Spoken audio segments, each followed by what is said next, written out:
काही पैशांसाठी तिने देशाशी गद्दारी केली। आयशो आरामात जगायला तिने देशाची संवेदनशील माहिती शत्रूला पुरवली। ती ज्या देशात जन्माला आली त्याच देशाशी तिने गद्दारी केली। हरियाणाच्या ज्योती मल्होत्रावरून सध्या अख्ख्या देशात अशाच चर्चा सुरू आहेत। पाकिस्तानसाठी हेरगिरी करणाऱ्या ज्योतीचा पर्दाफाश झालाय। पाकिस्तानच्या पंतप्रधानांच्या मुलीपासून ते अनेक लष्करी अधिकाऱ्यांसोबत तिचे जवळचे संबंध पुढे आले आहेत। ज्योतीला पाकिस्तानने प्यादा म्हणून वापरलं, पण भारतीय सुरक्षा यंत्रणांनी पाकड्यांचा हाही डाव उधळून लावला। ज्योती आणि तब्बल 6 लोकांना आता अटक करण्यात आली आहे। पण गद्दार ज्योतीचा नेमका पर्दाफाश कसा झाला? एक सामान्य यूट्यूबर ज्योती थेट पाकिस्तानची मुरीद कशी बनली, याचाच सविस्तर आढावा या व्हिडिओतून घेणार आहोत।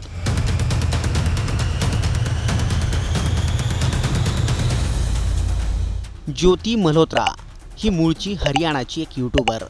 ज्योती वेगवेगळ्या देशांमध्ये फिरून तिथल्या पर्यटन स्थळांची माहिती आपल्या सोशल मीडियावरून द्यायची।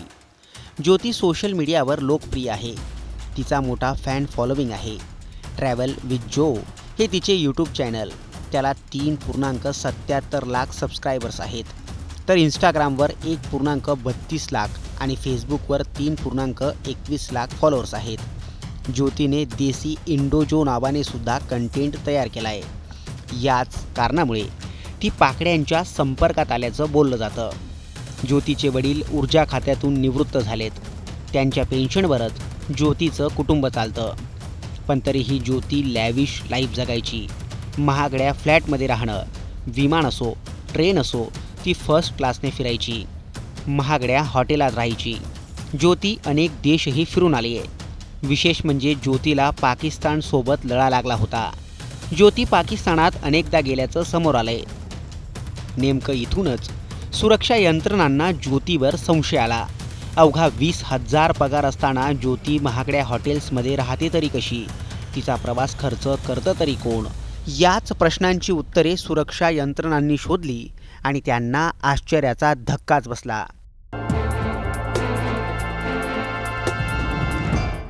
ज्योती पाकिस्तानसाठी हेरगिरी करायची, यासाठी तिला पैसेही मिळायचे। ज्योती चीनच्या दौऱ्यावर गेली होती।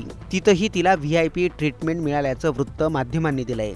ज्योती पाकिस्तानात गेल्यावर तिला पोलीस प्रोटेक्शनही मिळायचं। तिला पाकिस्तानात कोणत्याही भागात कोणत्याही ठिकाणी फिरण्याची मुभा होती। विशेष म्हणजे ज्योती पाकिस्तानातील अनेक हाय प्रोफाईल पार्ट्यांमध्ये सहभागी व्हायची। यामुळे पाकिस्तानचे बडे अधिकारीही तिच्या संपर्कात होते। ज्योतीचा फिरण्याचा सर्व खर्च पाकिस्तानी अधिकारी करायचे। विमान असो ट्रेन असो लक्झरी हॉटेल्स असो, ज्योतीचा सर्व खर्च पाकिस्तानी अधिकाऱ्यांच्या खिशातूनच व्हायचा, असं तपासातून उघड झालंय। एक सामान्य यूट्यूबर ज्योती पाकिस्तानच्या संपर्कात कशी आली, तिनं पाकिस्तानच्या बड्या अधिकाऱ्यांना कसं गाठलं, याची ही माहिती समोर आली आहे। 2023 साली ज्योती पाकिस्तानात गेली होती। त्यावेळी व्हिसासाठी ती दिल्ली येथील पाकिस्तानी उच्चायुक्त कार्यालयात पोहोचली। तिथंच तिची ओळख दानिश उर्फ एहसान उर रहीम याच्यासोबत झाली। या दोघांमध्ये जवळीक झाली। दानिशच्या मदतीनं ती पाकिस्तानात पोहोचली। तिथं ती पाकिस्तानातील गुप्तहेरांच्या संपर्कात आली। दुसऱ्या यात्रेदरम्यान ती पाकिस्तानातील अली अहसान आणि शाकीर उर्फ राणा शहबाज यांसारख्या एजंटच्या संपर्कात आली। ज्योती पाकिस्तानी एजंट्सशी वेगवेगळ्या सोशल मीडिया अकाउंट्सवरून संपर्कात राहायची, अशी ही माहिती आता समोर आली आहे।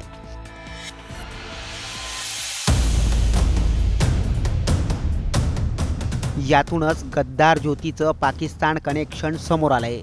ज्योतीचे पाकिस्तानच्या पंतप्रधानांच्या मुलीपासून ते अनेक लष्करी अधिकाऱ्यांसोबत जवळचे संबंध पुढे आले आहेत। ज्योतीनं देशाची संवेदनशील माहिती पाकड्यांना पुरवल्याचंही तपासातून समोर आलंय। यामुळेच तिच्यावर देशाशी गद्दारी केल्याचा आरोप होतोय। ज्योतीवर BNS कलम 152 आणि अधिकृत गुप्तवार्ता कायदा कलम 3, 4 आणि 5 अंतर्गत गुन्हा नोंदवण्यात आला आहे। तिच्या मोबाईल आणि लॅपटॉपमधूनही संशयित माहिती उघड झाली आहे। तिने पाकिस्तानच्या एजंटला देशातील सुरक्षा स्थळांची माहिती पुरवल्याचं समोर येत आहे। ज्योतीसहित तब्बल 6 लोकांना पोलिसांनी बेड्या ठोकल्यात। पुढचा तपास सुरू आहे.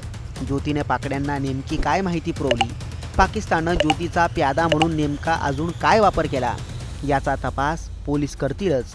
तुर्तास काही पैशांसाठी देशाशी गद्दारी करणाऱ्या अशा लोकांबद्दल तुम्हाला काय वाटतं, कमेंट करून नक्की कळवा.